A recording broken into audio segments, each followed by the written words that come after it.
ನಾವು ಮುಖ್ಯಮಂತ್ರಿ ಆದರೂ ಈ ರೀತಿ ಅಪಾದನೆ ಬಂದಾಗ ನಾನೇ ಮುಖ್ಯಮಂತ್ರಿಯಾಗಿ ಮುಂದುವರಿತೀನಿ ಅಂತ ಹೇಳ್ತಾರೆ ಅವರು. ಆಯ್ತಪ್ಪ, ಇದು ನಾನು ವಿರುದ್ಧ ಆಕತ್ತೆ ತೀರ್ಪು, ನಾನು ರಾಜೀನಾಮೆ ಕೊಟ್ಟು ಹೋಗಿ ಯಾವ ಮುಖ್ಯಮಂತ್ರಿನೂ ಹೇಳೋದಿಲ್ಲ ತಿಳ್ಕೊಂಬಿಟ್ಟು. ಅದು ಅಲ್ಲಿ ರಾಜೀನಾಮೆ ಕೊಡೋರಿಗೆ ಅದು ಆ ರೀತಿ ಹೇಳಬೇಕು, ಹೇಳ್ತಾರೆ ಅಷ್ಟೇ. ಕೊನೆಗೆ ಏನು ಹಣೆ ಬರಾಕದೆ ಅಲ್ಲೇ ಇಟ್ಕೊಂಡೆ. ಹಾಂ,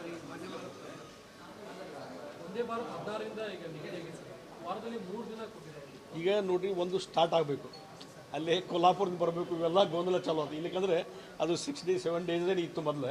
ಈಗ ಅಲ್ಲಿ ಸ್ವಲ್ಪ ಇದಾಗಿದ್ದರಿಂದ ಮಹಾರಾಷ್ಟ್ರದಲ್ಲಿ ಈಗ 3 ದಿವಸ ಅಂತೂ ಕೊಟ್ಟಿದ್ದಾರೆ. 3 ದಿವಸ ಚಾಲೂ ಆಗಲಿ.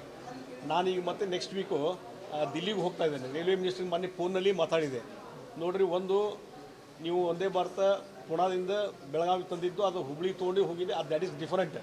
ಪುಣಾದಿಂದ ನಮ್ಗೆ ಇಲ್ಲಿ ಬೇಕಂತ ನಮ್ಮ ಡಿಮಾಂಡ್ ಇತ್ತು, ಅದನ್ನು ಫುಲ್ಫಿಲ್ ಮಾಡಿದ್ರೆ ನೀವು ಥ್ಯಾಂಕ್ಸು. ಇನ್ನೊಂದು ಏನಿದೆ, ಅದು ಎವ್ರಿ ಡೇ ಇರಬೇಕು ಅನ್ನುವಂಥದ್ದು ಹೇಳಿದ್ದೀನಿ. ಮತ್ತು ಇದ್ರ ಜೊತೆಗೆ ಧಾರವಾಡದಿಂದ ಬೆಂಗಳೂರು ಒಂದೇ ಭಾರತ ಇದಲ್ಲ, ಅದು ಬೆಳಗಾವಿಗೆ ಬರಬೇಕು. ಈಗ ಎಲ್ಲವೂ ಟೆಕ್ನಿಕಲ್ ಹರ್ಡಲ್ಸ್ ಎಲ್ಲ ಕ್ಲಿಯರ್ ಆಗಿದ್ದಾವೆ. ಇದು ಬರಬೇಕಂತ ಹೇಳಿದ ಮೇಲೆ ಡೆಫಿನೆಟ್ಲಿ ಅದನ್ನು ನಾವು ಮಾಡಿಕೊಡ್ತೀವಿ ಅಂತ ಅವ್ರು ಭರವಸೆ ಕೊಟ್ಟಿದ್ದಾರೆ.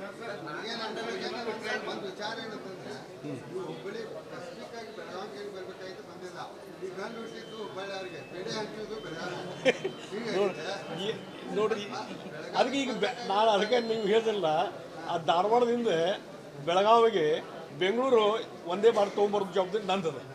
ಆಯ್ತು, ಯಾವುದು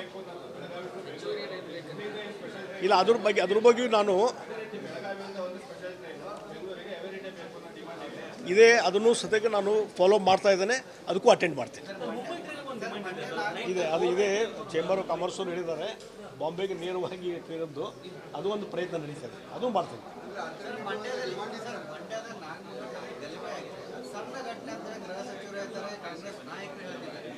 ಅಂದರೆ ಈ ಅಲ್ಪಸಂಖ್ಯಾತರ ತುಷ್ಟೀಕರಣದ ನೀತಿಯಿಂದ ಈ ರೀತಿ ಯಾರು ಗಲಭೆಗೆ ಪ್ರಚೋದನೆ ಕೊಟ್ಟರು, ಯಾರು ಕಲ್ಲು ಒಗೆದ್ರು, ಯಾರು ಹಾನಿ ಮಾಡಿದರು, ಅವನು ರಕ್ಷಣೆ ಮಾಡುವಂಥ ಕೆಲಸ ರಾಜ್ಯ ಸರ್ಕಾರದಿಂದ ಆಗ್ತದೆ. ಅದನ್ನು ಮಾಡಿದವ್ರು ಯಾರು? ಅಲ್ಪಸಂಖ್ಯಾತರು. ಇವತ್ತು ಗಣಪತಿ ಮೆರವಣಿಗೆ ಹೋಗ್ತದೆ, ಇಲ್ಲಿ ಮಸೀದಿ ಮುಂದೆ ಬರಬೇಡ್ರಿ, ಮತ್ತೊಂದು ಕಡೆ ಬರಬೇಡ್ರಿ, ನಮ್ಮ ಮನೆ ಮುಂದೆ ಬರಬೇಡ್ರಿ ಅನ್ನೋಕೆ ಏನು ಹಕ್ಕದ ರೀ? ನೀವು ರಕ್ಷಣೆ ಕೊಡ್ರಿ ಅವ್ರಿಗೆ.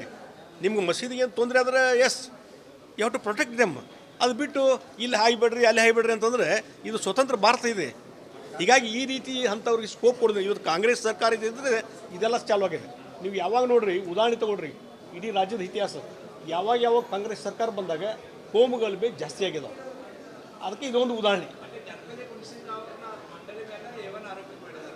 ಅದಕ್ಕೆ ನಾನು ಹೇಳೋದು, ಯಾರು ತಪ್ಪು ಮಾಡಿರ್ತಾರೋ ಅವ್ರ ಮೇಲೆ ಎಲ್ಲ ಅವ್ರ ರಕ್ಷಣೆ, ಯಾರು ತಪ್ಪು ಮಾಡಿಲ್ಲ ಅವ್ರಿಗೆ ಎಲ್ಲ ರೀತಿ ಪನಿಷ್ಮೆಂಟ್. ಇದು ಕಾಂಗ್ರೆಸ್ಸದ ನೀತಿ, ಅಲ್ಪಸಂಖ್ಯಾತರ ರಕ್ಷಣೆ. ಅದೇ ಅವ್ರ ಮನಸ್ಥಿತಿ ಯಾವ ರೀತಿ, ಗೃಹ ಮಂತ್ರಿಗಳು ಈ ಹೇಳಿಕೆ ಇದೆಯಲ್ಲ, ಅವ್ರ ಮನಸ್ಥಿತಿ ಯಾವ ರೀತಿ ಇದೆ ಅನ್ನುವಂಥದ್ದು ನೀವು ಅರ್ಥ ಮಾಡ್ಕೊಳ್ಳಿ.